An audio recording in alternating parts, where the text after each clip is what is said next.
Big shout out this morning to Shayla D. She's asking, Miss Powell, how do I do this? How do I do this? The table below shows the height in millimeters of soup cans in a supermarket. Our information is in millimeters, but then what's the best way to find the height of a single can in centimeters? They want our answer in centimeters, but our information is in millimeters. So we're going to have to do some converting. Remember, when we convert from millimeters to centimeters, that we have to remember King Henry died unexpectedly drinking chocolate milk. Let's find out how much one soup can is in millimeters high. Get my pen.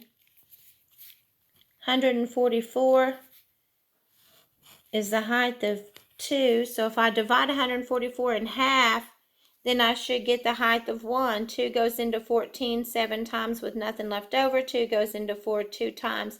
So the height of 1 in millimeters is 72. Then we need to walk it over here to the centimeter. When I take my millimeters over, when I walk down toward the kilometers, I'm multiplying. So here's 720. I multiplied it by 10. I added a 0. Now then, I need an answer that's going to equal 720. When I look at the answer choices, would I add 144 to 360 and then divide it by 10? This number is not even going to equal 720. And so when I divide it, it's going to be even lower. So A is out.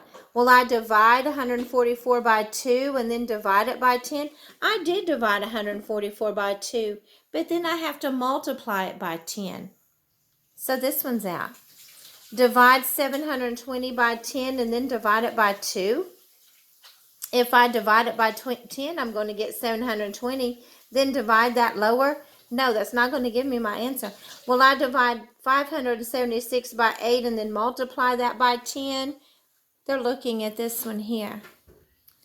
Let's divide 576 by 8 and then multiply that by 10. 576 divided by 8. 8 goes into 57 7 times with 1 left over, because 7 times 8 is 56. 8 goes into 16 2 times. There's my 72 that I need.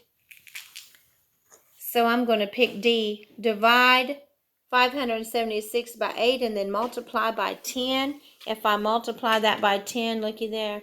There's my 720. My 720. So I'm going to pick answer D. Thanks, Shayla.